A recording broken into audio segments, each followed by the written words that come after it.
Le podcast Afrique-Chine vous est offert en partenariat avec le Africa-China Reporting Project de l'Université de Wits à Johannesburg. Le China-Africa Reporting encourage des reportages équilibrés et réfléchis sur les relations Chine-Afrique grâce à des programmes de formation innovants organisés tout au long de l'année. Pour plus d'informations, allez sur le site www.africachinareporting.com. Bonjour et bienvenue à ce nouveau numéro d'Afrique-Chine, votre podcast dédié à l'actualité de la présence chinoise en Afrique. Et comme toujours, c'est Christian Géraud au micro pour vous entretenir pour les prochaines minutes. Chers auditeurs, cette semaine, je vous amène en Afrique centrale pour parler exploitation forestière et présence chinoise. Je suis sûr que plusieurs d'entre vous avaient déjà visité notre site internet et avaient vu le nombre de fois où on a couvert la présence chinoise dans le secteur forestier en Afrique, spécialement en Afrique centrale, où nous avons, en République démocratique du Congo par exemple, à plusieurs reprises, des interdictions venant du ministre de l'Agriculture interdisant les exploitations forestières des entreprises chinoises parce qu'elles ne respectent pas les normes, parce qu'elles elles ne respectent pas les normes environnementales, il n'y a pas de respect des droits de l'environnement. Il y a quelques mois, nous avions parlé avec un chercheur camerounais pour évoquer la même situation au Cameroun. C'est une situation qu'on retrouve très souvent en Afrique centrale, au Gabon, en Centrafrique, etc., dans la zone de l'Afrique centrale en général. Et donc aujourd'hui, j'ai une conversation très intéressante avec Alain Karsensi, qui est chercheur au CIRAD. Le CIRAD est le Centre de coopération internationale en recherche agronomique pour le développement, qui est basé à Montpellier, en France. Avec lui, nous avons une conversation très intéressante sur le sujet. Il a eu à couvrir la présence des compagnies forestières chinoises en Afrique centrale, de quoi ils en retournent, quel est leur impact, quelles sont leurs présences, quelles sont leurs actions, quels sont leurs réseaux sur place, comment ils opèrent, comment ça fonctionne tout ça. Avec Alain Karsensi, nous avons eu le temps d'examiner la question et de comprendre les rouages et de quoi il s'agit exactement. Alain Karsensi a produit 2 papiers très intéressants que je vous recommanderais de lire, qui touchent sur la géopolitique des forêts en Afrique centrale et la présence des compagnies chinoises forestières en Afrique centrale. Je vais placer les liens de ces papiers juste en bas du podcast, comme ça vous pourrez les télécharger et savoir de quoi il s'agit. Je vous invite sur ce à écouter notre conversation avec Alain Karsensi. Alain Karsensi, bonjour. Bonjour. Comment vous allez? Très bien, merci. C'est un réel plaisir pour moi de vous recevoir sur ce podcast Afrique-Chine. Ça fait un moment qu'on essaie de vous avoir pour discuter d'un sujet très passionnant concernant l'exploitation forestière en Afrique centrale. Il y a quelque temps, vous aviez publié un rapport qui touche la géopolitique des forêts en Afrique centrale. Et puis, l'année passée, vous aviez publié un document concernant les compagnies forestières chinoises en Afrique centrale. Qu'est-ce que vous pouvez nous dire sur la présence chinoise dans l'exploitation forestière en Afrique centrale? Bien, elle remonte à, disons, on va dire, dans les années 90, avec une accélération dans les années 2000. Il faut savoir qu'en Afrique centrale, auparavant, dans les années 80, c'était surtout des compagnies européennes qui exploitaient la forêt, également des compagnies également libanaises, grecques parfois. Il y avait beaucoup de compagnies françaises, il y en a beaucoup moins maintenant. Et puis on a vu arriver au Cameroun et au Gabon, puis au Congo, dans les années 90, on a vu arriver des compagnies malaisiennes, des grandes compagnies malaisiennes qui, pour certaines, sont toujours sur place. Alors sachant que, comme vous le savez, ce sont en fait la direction est sino-malaise, c'est-à-dire en fait ce sont des Chinois ethniques, disons, qui dirigent ces compagnies. Donc bon, c'est une particularité connue de la Malaisie. Et puis on va avoir arrivé ensuite donc des entreprises chinoises qui vont commencer à s'installer dans les années 90, dans les années 2000, et qui peu à peu vont d'ailleurs prendre l'ascendant sur dans l'ensemble du paysage, avec des points forts au Gabon notamment. Au Gabon, je pense que les compagnies chinoises doivent probablement contrôler à peu près peut-être 60% des surfaces de concessions forestières. En République démocratique du Congo également, depuis la décennie 2010, on a surtout des compagnies chinoises qui opèrent, même s'il reste des compagnies portugaises, notamment, enfin portugaises, mais avec en fait qui ont leur base au Liechtenstein. Vous avez également en République du Congo, donc Congo-Brazzaville, vous avez des compagnies à la fois chinoises, des compagnies malaisiennes, et notamment le sud du Congo, et avec une dominance de ces compagnies chinoises et malaisiennes. Il y a probablement, alors un peu pareil pour la Centrafrique, où vous avez, bon là c'est un peu plus, vous avez encore des compagnies libanaises qui sont dans le paysage, mais vous avez une poussée des compagnies chinoises depuis quelques années. Le Cameroun étant un petit peu l'exception, vous avez assez peu directement de compagnies, chinoises. Pour différentes raisons historiques, il y en a eu au départ, c'était une des zones. Au Cameroun, le fait qu'on doive passer probablement, le fait que les concessions ont été attribuées par appel d'offres financiers avec un certain nombre d'obligations a probablement freiné le développement, l'implantation de ces compagnies chinoises. Et alors elles passent par, ça ne veut pas dire qu'elles ne sont pas là, hein, elles passent effectivement par des intermédiaires locaux. Elles sont plutôt dans le contrôle du commerce. Avant d'aller en profondeur sur la question du Cameroun, c'est assez interpellant quand on voit la différence entre ce qui se passe au Cameroun et ce qui se passe en Centrafrique, en RDC ou au Gabon. Vous aviez tout à l'heure parlé de comment dans les années 80, 70, 80, les compagnies européennes dominaient le marché, la présence, l'exploitation forestière en Afrique centrale. Qu'est-ce qui explique aujourd'hui que les compagnies chinoises ont pu les détrôner et prendre les grosses parts de marché? Alors, le commerce est venu avant, c'est-à-dire que dès les années 90, disons, on va commencer, la Chine notamment, va commencer à acheter de plus en plus de bois, et notamment de bois tropical. Et le commerce qui était un commerce du bois exclusivement sud-nord, c'est-à-dire tourné vers l'exportation vers disons vers l'Europe, des pays du Nord, surtout vers l'Europe essentiellement, c'était un commerce Afrique-Europe, et de plus en plus, les achats de bois chinois sont devenus de plus en plus importants, la Chine achetant du bois, des volumes très importants, ce qui était intéressant pour les compagnies, surtout étant beaucoup moins exigeante en termes à la fois de qualité et en termes d'essence, c'est-à-dire que autant en Europe on vendait quelques essences toujours les mêmes, autant quand la Chine a commencé à acheter du bois, il y a eu beaucoup plus de variétés d'essences qui ont été achetées, des essences qu'on dites secondaires qui n'étaient pas tellement prisées par le marché.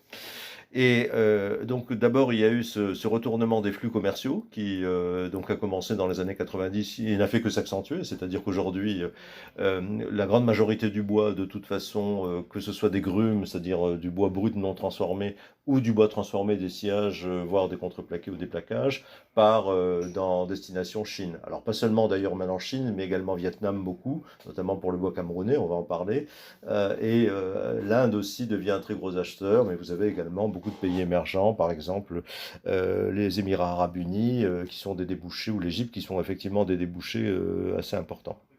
Et la deuxième caractéristique, finalement, c'est que ces compagnies sont arrivées avec de très gros moyens, des capitaux très importants. C'était souvent des sociétés forestières qui avaient déjà, d'une certaine manière, bâti leur fortune dans des pays comme la Malaisie, compagnies chinoises, hein, j'entends, voire l'Indonésie, mais qui, donc, de ce point de vue, avaient accumulé beaucoup de capital. Et surtout, ce sont souvent des branches de conglomérats. C'est-à-dire que autant les compagnies forestières européennes étaient des compagnies souvent familiales, hein, c'est pas plus ou moins grosses, mais souvent familiales n'ayant qu'une seule activité, autant là on s'est retrouvé avec des compagnies qui, disons, étaient membres de conglomérats qui, outre l'activité forestière, n'étaient qu'une activité parmi d'autres. Il y avait du palmier à huile, il y avait de l'import-export, il pouvait y avoir du fret maritime. Justement, c'est là où dans votre rapport, il y a un élément qui m'a vraiment tiqué, qui m'a interpellé, c'est la formation formation même de ces compagnies d'exploitation. On se rend compte que, comme vous le dites, elles ne sont pas des compagnies d'exploitation en tant que telles. Elles ne sont que des branches de larges corporations, des conglomérats qui sont agro-industriels, au fait. Oui. Quelles sont leurs motivations de ces conglomérats agro-industriels de finir par ouvrir des branches d'exploitation forestière? Alors, je crois que ce sont des raisons d'opportunité, tout simplement. C'est-à-dire que, bon, le conglomérat, c'est une tradition finalement asiatique bien connue.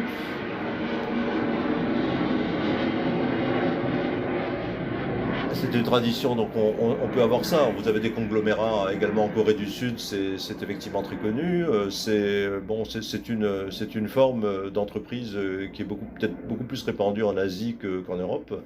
Et après, on a simplement des opportunités, c'est-à-dire que de toute façon, la formation de ces conglomérats se fait autour d'un certain nombre d'activités qui peuvent être leur cœur de métier, en tout cas qui sont des activités importantes. Et puis à un moment donné, il y a une opportunité qui va être la foresterie parce que dans les années 80, il y a beaucoup de bois en Malaisie et en Indonésie, par exemple, qui sont un peu les zones d'influence, les zones d'approvisionnement traditionnelles de la Chine.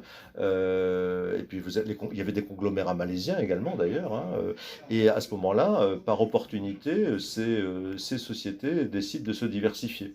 Donc je crois que c'est vraiment des questions d'opportunité, avec d'ailleurs quelque chose d'assez intéressant, c'est que si on regarde ce qui s'est passé en Indonésie, en Malaisie, avec ces conglomérats, on contribue à une surexploitation des forêts. Au bout d'un moment, comme il n'y a pas eu de gestion durable de ces forêts, eh bien, le capital forestier s'épuise. Et la tendance est à convertir ces forêts pour faire des champs de palmiers à huile. Ça a été extrêmement fort en Malaisie et en Indonésie. Et au fond, ces conglomérats se recyclent tout de suite. C'est-à-dire qu'ils ont également la carte palmier à huile dans leur portefeuille. Si ce n'est pas la carte palmier à huile, c'est la carte plantation de bois pour la pâte à papier avec de l'eucalyptus ou avec de l'acacia manchum. C'est-à-dire que le conglomérat, ça permet de saisir des opportunités quand elles existent. Et puis, derrière, ce qui est important, c'est l'accès aux ressources, c'est le contrôle de la terre. Et donc, de ce point de vue, ça permet de passer d'une activité à une autre. C'est ce qui s'est passé en Asie du Sud-Est. Mhm. Donc ici, il s'agit d'une question vraiment d'opportunité où finalement, à cause des gains qui peuvent, la capacité de recycler recycler le business après avoir fait l'exploitation du bois, donne la possibilité de faire dans l'agroalimentaire, le palmier à huile, etc. Donc finalement, lorsqu'on voit leur agencement, exploitation forestière et agroalimentaire derrière, est-ce qu'il y a finalement, y a-t-il pas une sorte de motivation pour eux de ne pas se donner à une exploitation forestière, je dirais, écologique qui permette le reboisement de ces forêts? Parce que finalement, ils se disent, on n'a aucun intérêt à ce que ces forêts repoussent après, parce qu'après, nous, on va pouvoir faire de l'agroalimentaire ici. Ah, c'est une des raisons, certainement. C'est-à-dire qu'au fond, il y a plusieurs cartes dans le jeu. Autant une entreprise qui ne serait purement forestière, elle a quand même intérêt à veiller au renouvellement de sa ressource.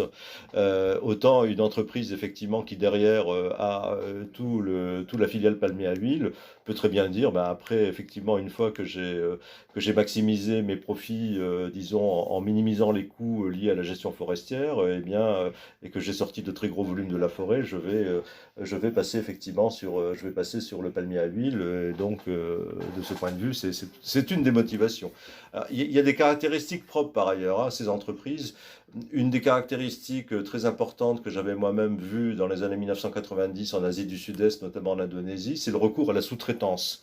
C'est-à-dire que par rapport, elles ont, disons, ces entreprises contrôlent effectivement un espace, une concession, et généralement, elles font exploiter par d'autres, par d'autres entreprises qui peuvent être également des entreprises chinoises, mais parfois aussi des entreprises africaines, chinoises ou malaisiennes ou philippines. Hein, d'ailleurs, des fois, il y a des assemblages assez hétéroclites. Elles font exploiter, disons, la concession par des sous-traitants.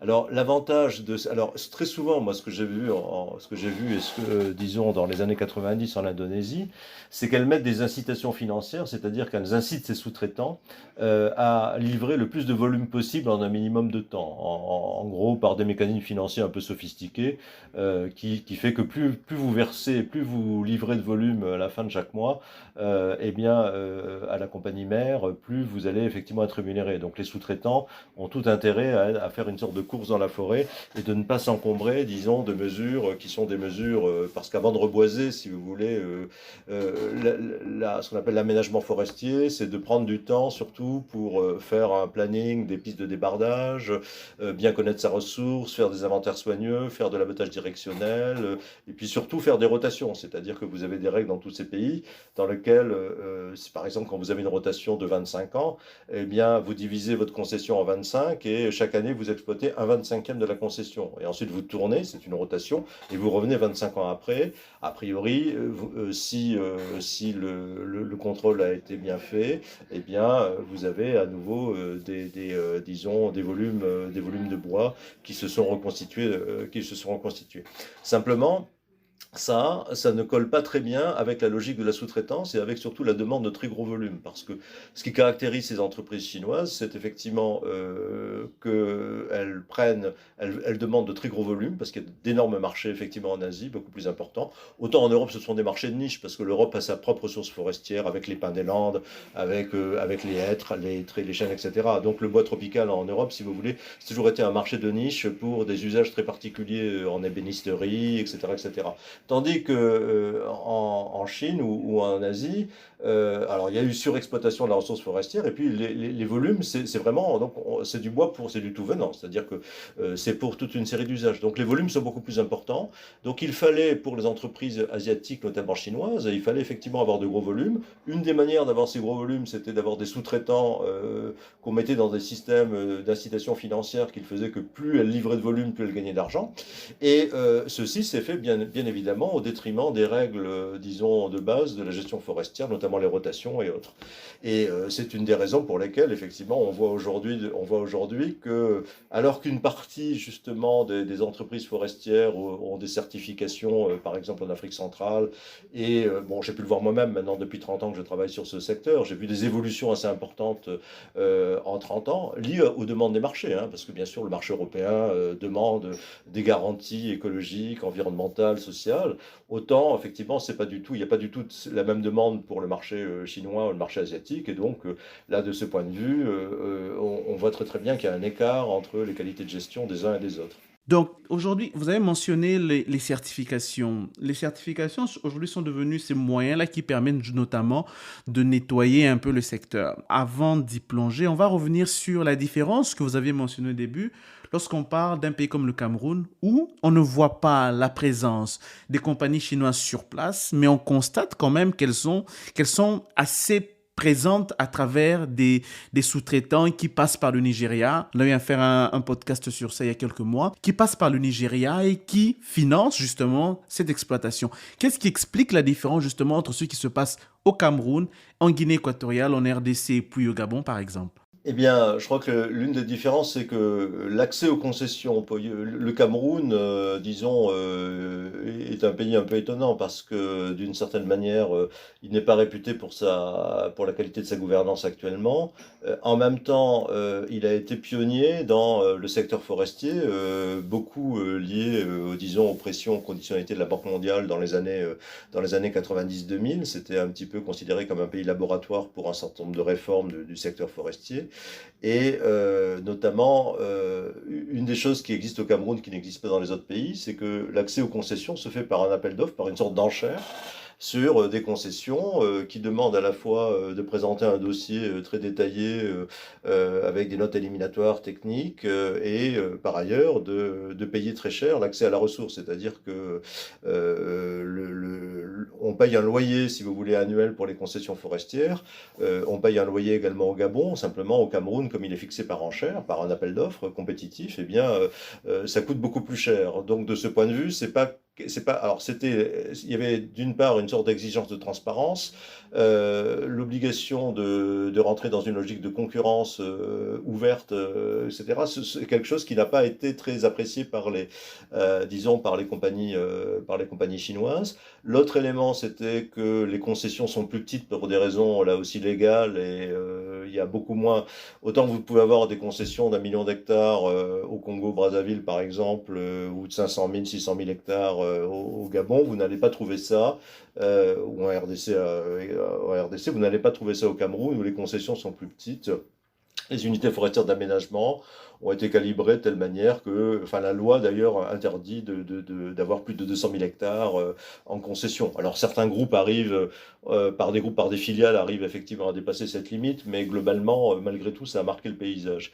Donc de ce point de vue, alors ça ne fait pas du Cameroun un pays particulièrement vertueux parce qu'il y a des règles qui sont effectivement assez inédites et intéressantes et qui sont l'héritage de cette période.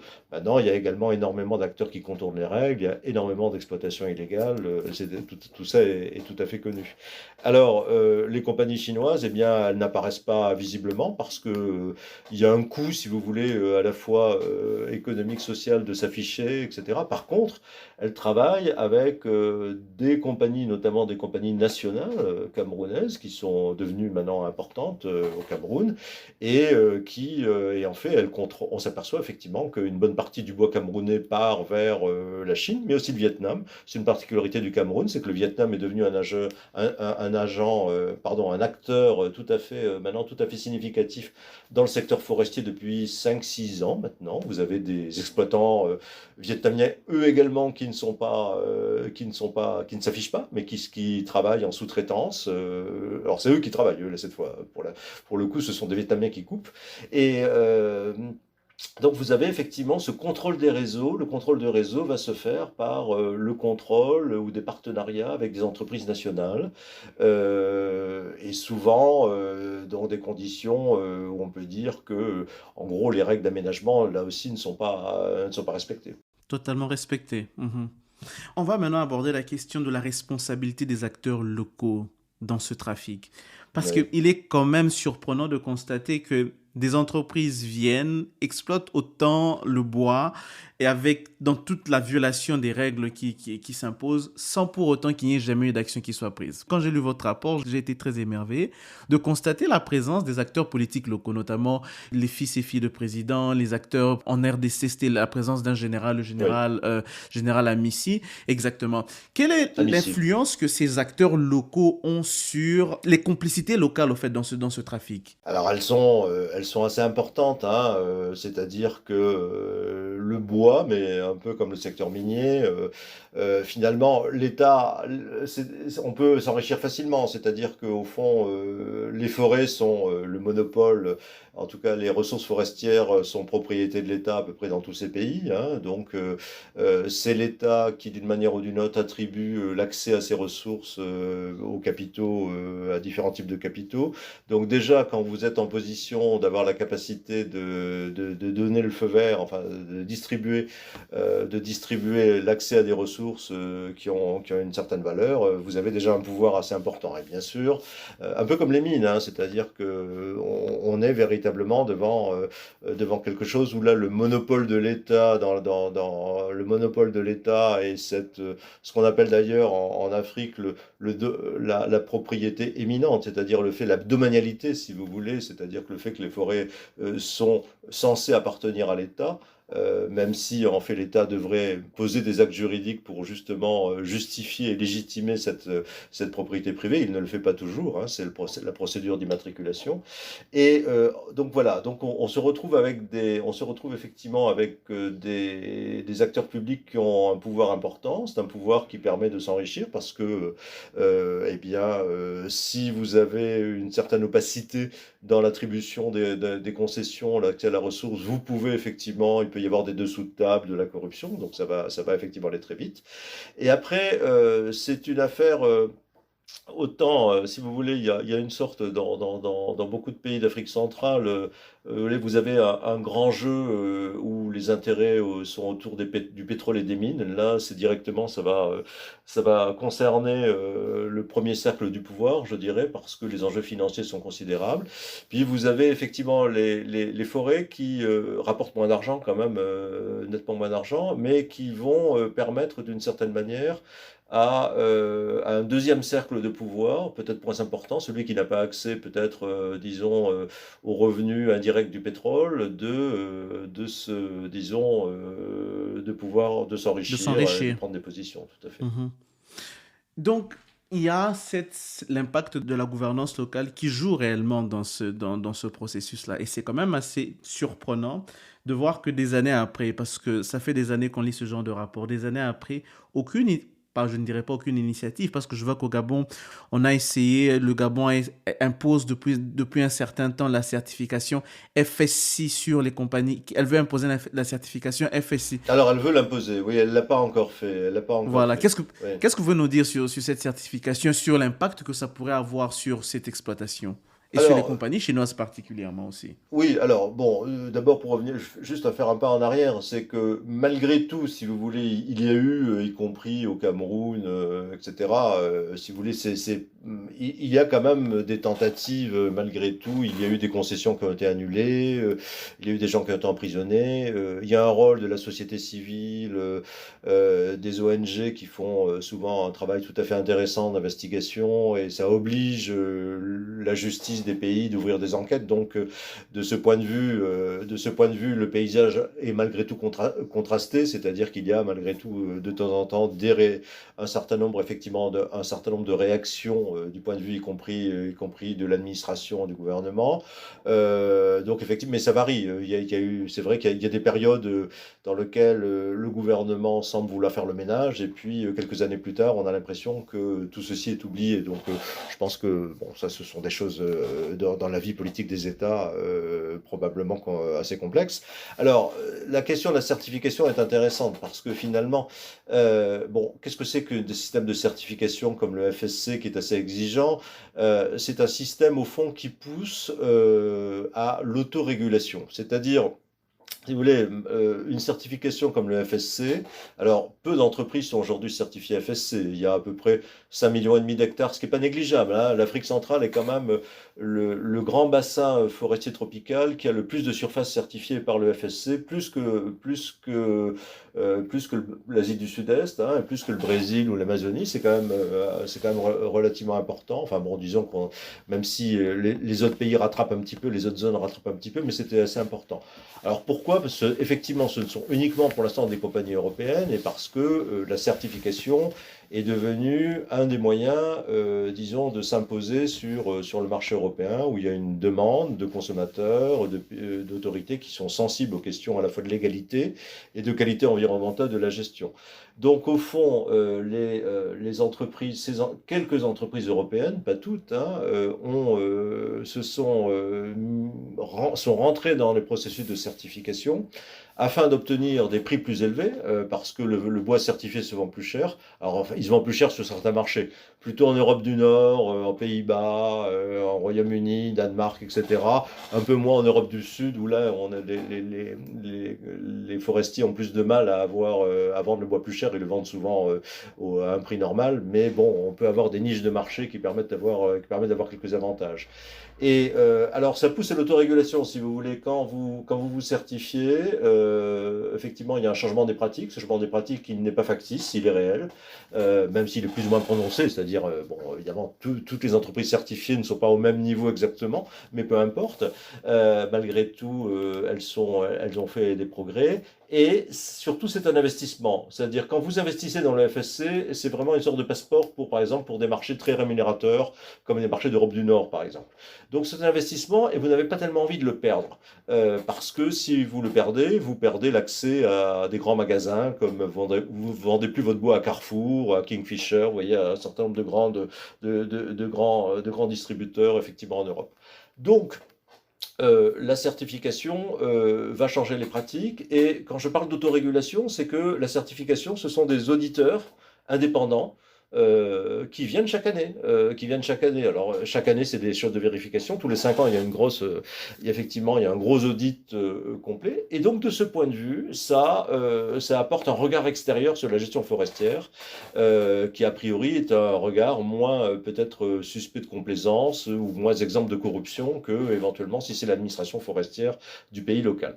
Alors, pendant des années, au début, la certification avait été vue comme une atteinte à la souveraineté. C'était très très mal vu par les gouvernements. Et puis, nous voyons une évolution. Cette évolution, c'est plutôt au Gabon que ça s'est fait de manière plus spectaculaire. C'est-à-dire que un certain nombre, disons, de gouvernements eh bien, considère maintenant que la certification, c'est une aide pour la gouvernance du secteur forestier. Parce que ça permet effectivement d'avoir des entreprises qui vont améliorer leur pratique et qui vont s'autoréguler. Et alors, on peut le voir aussi comme un constat d'échec, hein. On peut dire, bah, finalement, c'est le constat d'échec de la gestion du contrôle public. D'une certaine manière, oui, mais c'est aussi le fait que dans les politiques publiques, maintenant, on va s'appuyer sur des instruments privés. Donc le Gabon a été le premier. Il y a un discours tout à fait spectaculaire du président Ali Bongo en 2018 qui a indiqué que dès 2022, alors ça n'a pas été le cas, ça a été repoussé finalement. C'est 2023, oui. Oui, enfin à 2025 même d'après mes Ok. informations, Mhm. si vous voulez, la certification FSC deviendrait obligatoire pour l'ensemble des concessions forestières. Alors, ça a été repoussé pour des raisons de préparation, bien sûr, parce que ce 2022 paraissait un petit peu court. Nous verrons ce qui va se passer. Et pour l'instant, il y a l'introduction d'une fiscalité incitative. C'est-à-dire aujourd'hui, si au Gabon, vous êtes certifié FSC, vous payez moins de taxes que si vous n'êtes pas certifié, si vous voulez. Donc, c'est relativement intéressant et c'est assez inédit. Le Cameroun, il y a une grosse bataille entre, finalement, bon, il y a des résistances au sein de l'administration camerounaise, mais il y a eu un petit signe là aussi sur la fiscalité, mais bon, qui est un peu symbolique. Au Congo-Brazzaville, il est annoncé, mais on n'a pas dit quel type de certification, que la certification deviendrait à terme également obligatoire. Donc, vous voyez, vous avez donc un certain nombre d'évolutions, un certain nombre de changements. Alors, Mais, quelles ouais, allez-y. conséquences? Non, non, c'est ça, vous allez me Mhm. demander quelles conséquences, sans doute, pour les Oui, tout à entreprises fait. chinoises. Oui.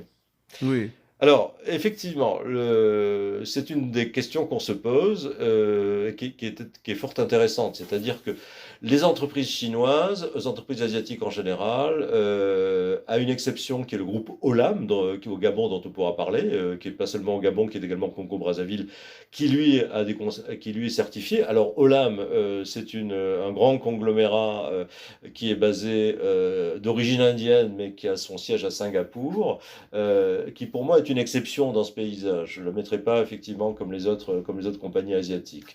Les compagnies chinoises et les compagnies malaisiennes ont beaucoup de mal avec la certification parce que ça va les obliger à rompre avec un certain nombre de pratiques qui permettent de faire des gros volumes et des profits assez importants. Et notamment, si vous voulez, la sous-traitance, qui est une pratique généralisée, maîtriser ces sous-traitants, c'est très compliqué et en général, c'est assez difficile d'avoir des sous-traitants et de s'appuyer exclusivement sur les sous-traitants et être certifié. Bon, on peut avoir des sous-traitants, mais en petit nombre éventuellement, et les maîtriser, c'est pas le cas. Donc, une des possibilités, c'est que les entreprises, effectivement, chinoises, alors certaines probablement iront peut-être à la certification, et c'est là qu'il faut introduire une différence entre l'origine des capitaux de ces entreprises chinoises. Vous avez des entreprises chinoises qui ont des capitaux qui sont contrôlés par l'État chinois, qui sont des capitaux publics, hein. Vous avez dedans le groupe COFCO, par exemple, effectivement, qui aussi travaille beaucoup dans l'agriculture, qui contrôle un certain nombre de concessionnaires, de concessions. Ceux-là, à capitaux publics, sans doute ces entreprises auront-elles la possibilité d'aller vers une certification de type FSC, si elle devient véritablement obligatoire. En tout cas, on a quelques signes au Gabon, notamment d'entreprises, effectivement, de ce type d'entreprise qui commencent de ce point de vue à s'intéresser à suivre des procédures qui peuvent les mener à la certification. Et puis, on a les entreprises à capitaux privés chinois qui, elles, à mon avis, ne feront pas l'effort et je pense qu'elles passeront probablement, elles se retireront d'une certaine manière éventuellement de la partie exploitation forestière, quitte d'ailleurs à se replier comme elles le font notamment au Gabon dans la partie transformation du bois, les zones franches. Puisque disons, la grande tendance qu'on a maintenant, qui a été initiée par le Gabon depuis quelques années, c'est d'avoir des grandes zones franches qui accueillent l'industrie forestière. Si vous voulez, avant, on était dans une logique où les gouvernements demandaient que transformation du bois et exploitation se fassent au même endroit, près de la ressource, hein, près des forêts. Aujourd'hui, la grande tendance, c'est une tendance au contraire à la dissociation, c'est-à-dire à la désintégration verticale, dans le sens où on veut maintenant que les industries soient dans des grandes zones franches, près des capitales ou près d'un certain nombre peu importe De l'endroit d'ailleurs, port, etc.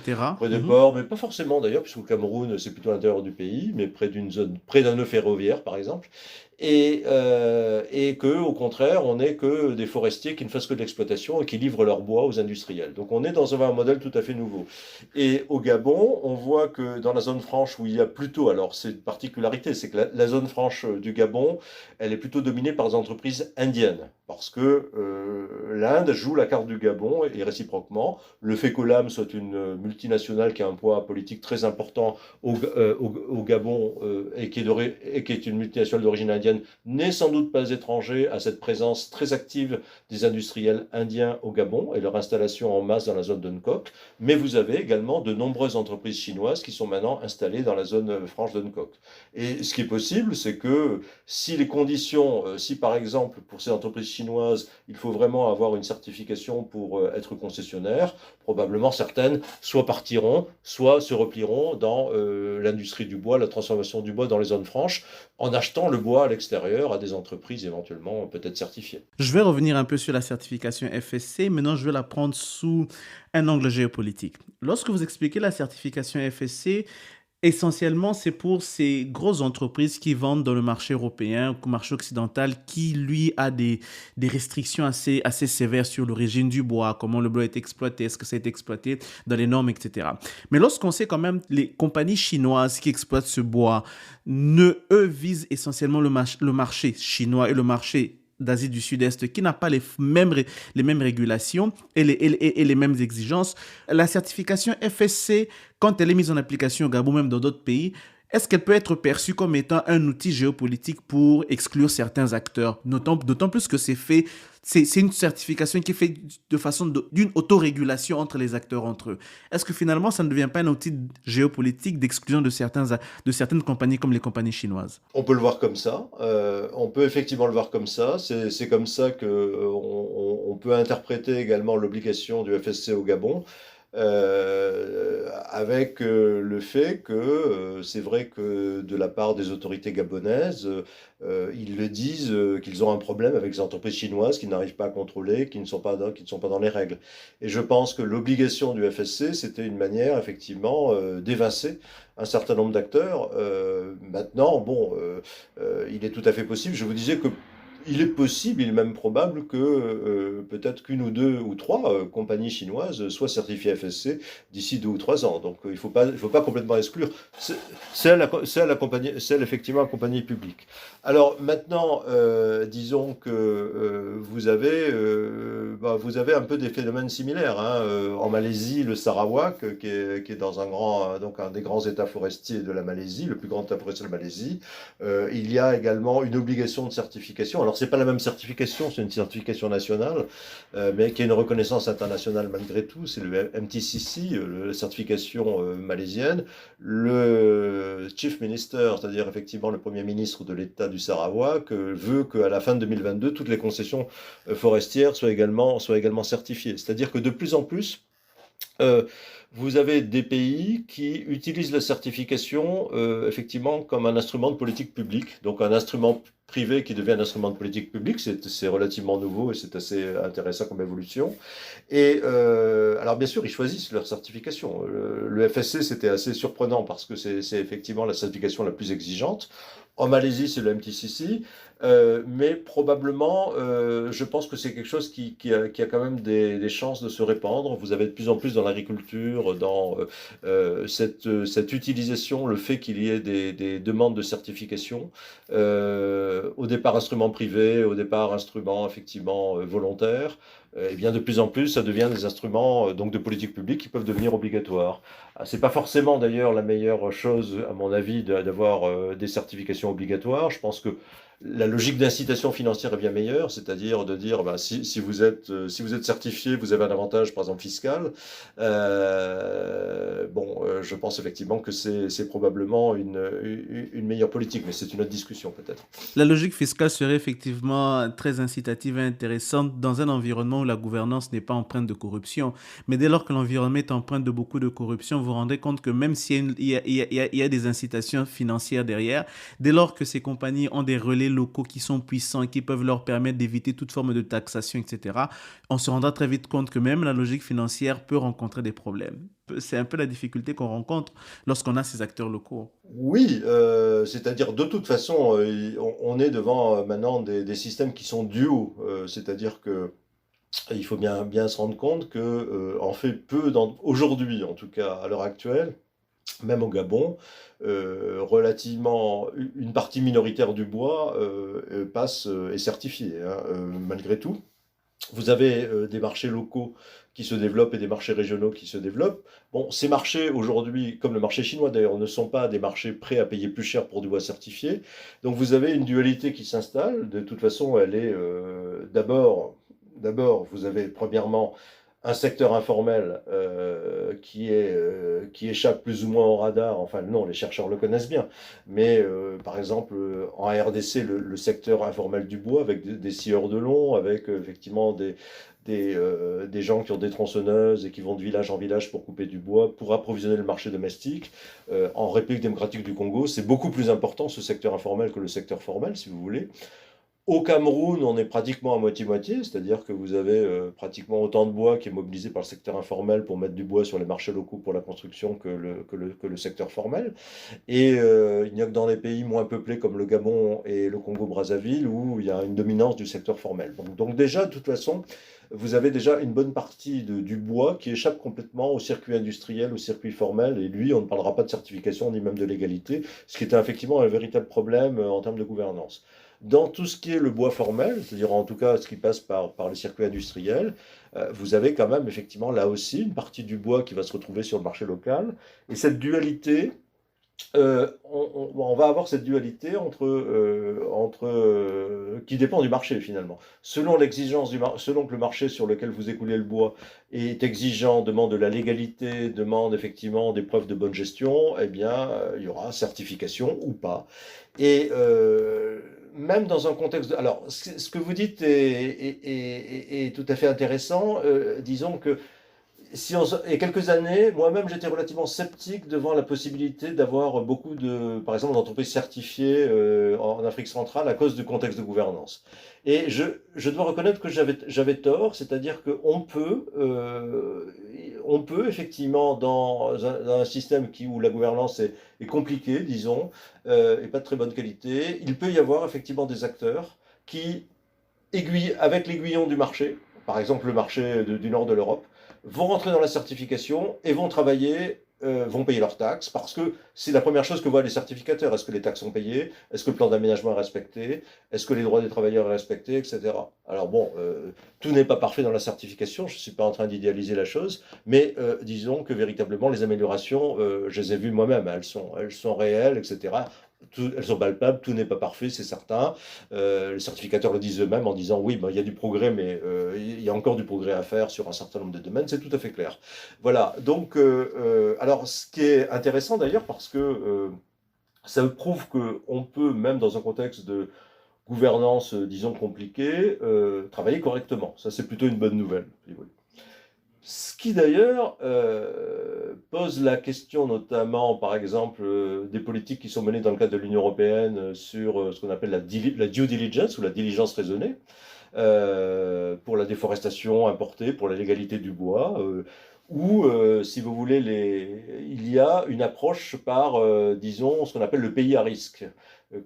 Si vous voulez acheter du bois, si vous êtes un importateur européen, vous voulez acheter du bois venant d'un pays à risque, et les pays d'Afrique centrale sont considérés comme des pays à risque du point de vue de la gouvernance et de la corruption, eh bien c'est très compliqué. Et d'ailleurs, beaucoup d'importateurs ont renoncé tout simplement à acheter du bois parce que... Importe bois venant, Eh oui, voilà. de ces zones, parce que c'est très compliqué, ça demande énormément de vérification, de temps passé, donc de coûts. Et de ce point de vue, je dirais que c'est probablement pas une très bonne approche, c'est-à-dire que ça pénalise les gens qui travaillent correctement, y compris dans des environnements de gouvernance à risque.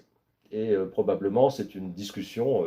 Enfin, je pense que de ce point de vue, l'Europe a tort d'avoir une approche uniquement par le risque, parce que dans le secteur forestier, il a été montré que l'on pouvait y compris dans des environnements risqués du point de vue de la gouvernance, avoir du travail de qualité et avoir effectivement être légal, payer ses taxes et avoir une gestion environnementale à peu près correcte. Alain Karsensi, nous atterrissons vers la fin de notre podcast. Ma question, l'une de mes dernières questions, porte sur les initiatives locales de gouvernance. Quand on voit la zone impactée par cette exploitation illégale, lorsqu'on voit la présence chinoise qui traverse un peu tous ces pays, est-ce que, par votre recherche, avez-vous constaté qu'il y a une sorte de volonté politique collective de ces pays de mettre en place des outils pour pouvoir régler ce problème-là? Alors, un des outils, mais si vous voulez, les outils, alors il y a beaucoup d'organisations sous-régionales, comme la Comifac, qui ont été créées depuis maintenant 1999, Commission des forêts d'Afrique centrale. Il y a des tentatives d'avoir des plans de convergence. En tout cas, toutes les tentatives institutionnelles n'ont pas très bien marché, il faut le dire. Et ça, c'est parce que les pays mais c'est pas propre à la forêt. Disons que beaucoup de pays ont beaucoup de mal à rentrer dans des logiques, je dirais, sous-régionales, dans des logiques transversales, où il faudrait un petit peu abandonner un petit peu de sa souveraineté, un petit peu comme en Europe, si vous voulez, les pays européens, dans l'Union européenne, sont obligés d'abandonner un peu de souveraineté à des entités supranationales, etc. C'est là, de ce point de vue, on n'a pas, de ce point de vue en Afrique centrale, ces institutions sous-régionales ont beaucoup de mal à s'imposer et le niveau étatique reste le niveau important.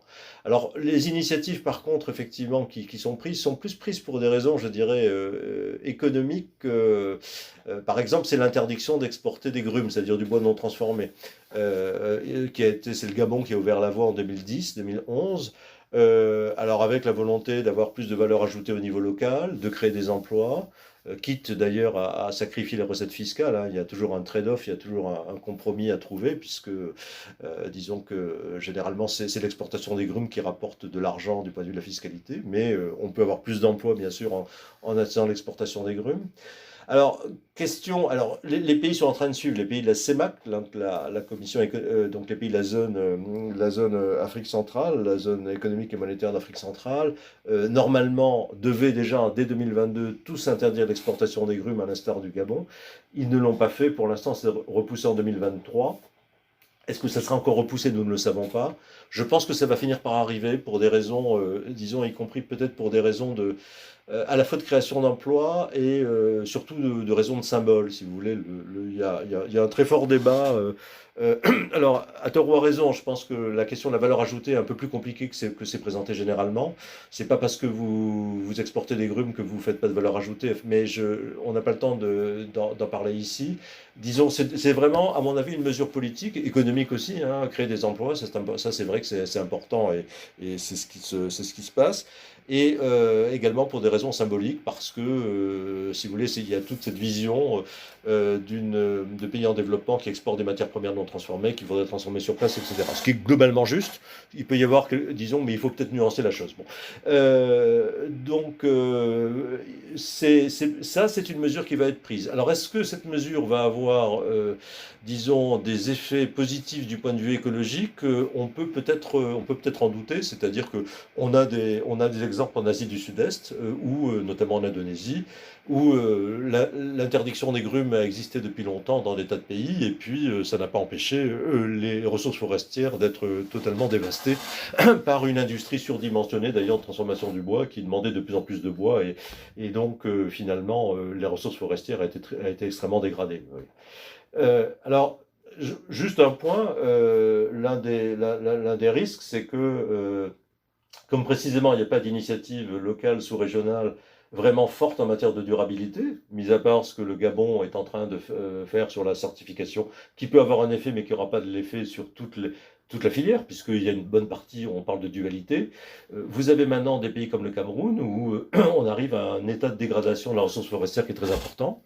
Et là, toute la question, c'est est-ce qu'il y aura une trajectoire à l'asiatique, c'est-à-dire dans laquelle, après la forêt, il y aura du palmier à huile ou d'autres cultures. Je pense que là, on a des acteurs asiatiques et ces fameux conglomérats dont on parlait sont assez bien positionnés pour penser à l'après-forêt.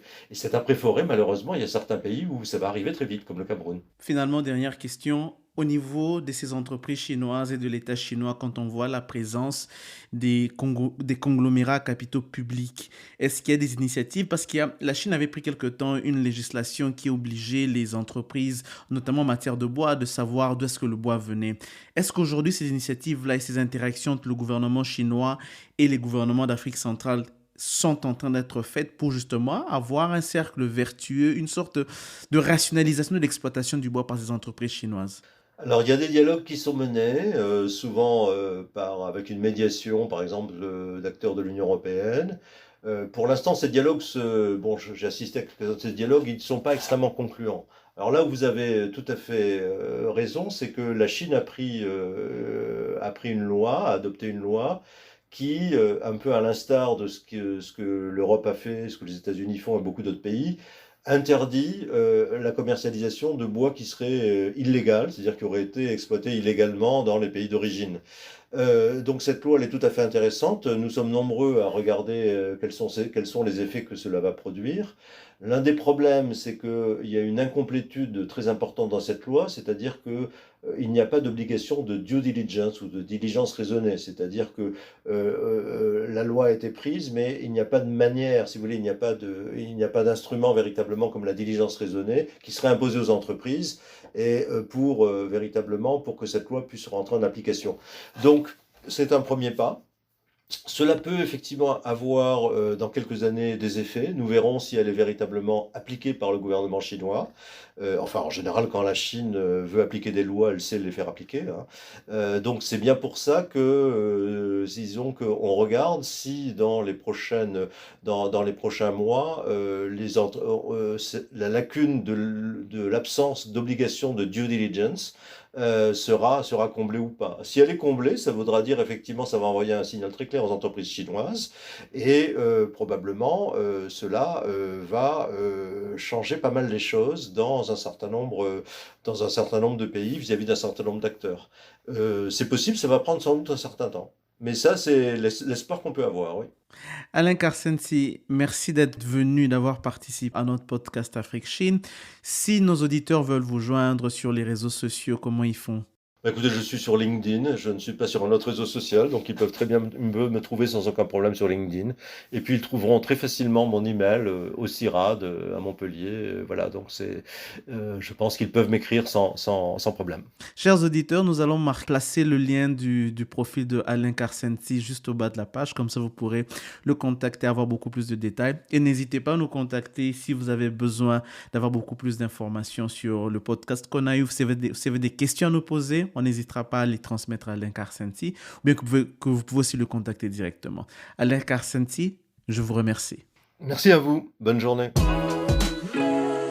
Chers auditeurs, c'était là notre conversation avec Alain Karsensi, chercheur au CIRAD, avec qui nous avons eu l'opportunité d'échanger sur la présence chinoise dans l'exploitation forestière en Afrique centrale, au Gabon, en RDC, au Congo, en Guinée équatoriale, au Cameroun. Sujet très vaste, sujet très intéressant. Et comme vous aviez pu le constater, la responsabilité locale n'est pas à négliger. La question de gouvernance demeure un problème central dans ces exploitations illégales. Dès lors que nous avons des généraux, des fils de ministres, des fils de présidents participent à cette exploitation, c'est clair que la question devient très difficile à régler. Il y a la question de la certification en termes d'outils. Quels sont les outils qui doivent être mis en place par les États africains, par les pays concernés pour pouvoir réguler efficacement l'industrie? Parce qu'on ne saurait continuer à faire la course derrière le gain sans prendre en compte l'impact environnemental, car qu'ont ces exploitations illégales sur l'environnement de nos pays. Et donc, il est très important que les gouvernements mettent en place les outils nécessaires à une exploitation vertueuse des forêts pour qu'elles profitent à la population, aux populations africaines. Aux autorités chinoises, il est temps pour elles d'associer les promesses et les déclarations qu'elles font aux États africains d'une coopération gagnant-gagnant, d'une coopération respectueuse de l'environnement. Il est temps qu'elles mettent cela en application. Il est temps qu'elles mettent pression sur les entreprises privées lorsqu'elles exploitent leur bois en Afrique, qu'elles fassent attention sur le respect des normes environnementales et des normes légales. Et cela vaut surtout sur ces entreprises publiques chinoises qui reçoivent des capitaux de l'État. Et là, il y a un moyen, il y a un outil qui est disponible au gouvernement chinois de pouvoir agir directement sur le comportement de leurs entreprises dans l'exploitation forestière en Afrique centrale. Sans ces actions concrètes, toutes les promesses qu'elles pourront faire, toutes les déclarations qu'elles pourront faire ne resteront que des lettres mortes et des vœux pieux qui, à la fin, ne profiteront pas du tout à l'Afrique et aux relations sino-africaines. Sur ce, je vous dis au revoir et je vous donne rendez-vous à la semaine prochaine pour un nouveau numéro d'Afrique-Chine. La discussion continue en ligne. Rendez-vous sur facebook.com/AfriqueChine pour partager vos réflexions et réactions sur l'émission. Et sur Twitter, AfriqueChine, Afrique avec un K, pour participer à nos espaces de discussion. Vous pouvez aussi suivre Géraud sur Twitter, sur Christian Géraud, en un seul mot. Et n'oubliez pas de vous abonner à notre bulletin d'information bi-hebdomadaire en ligne sur l'actualité de la Chine en Afrique en allant sur www.projetafriquechine.com/s'abonner.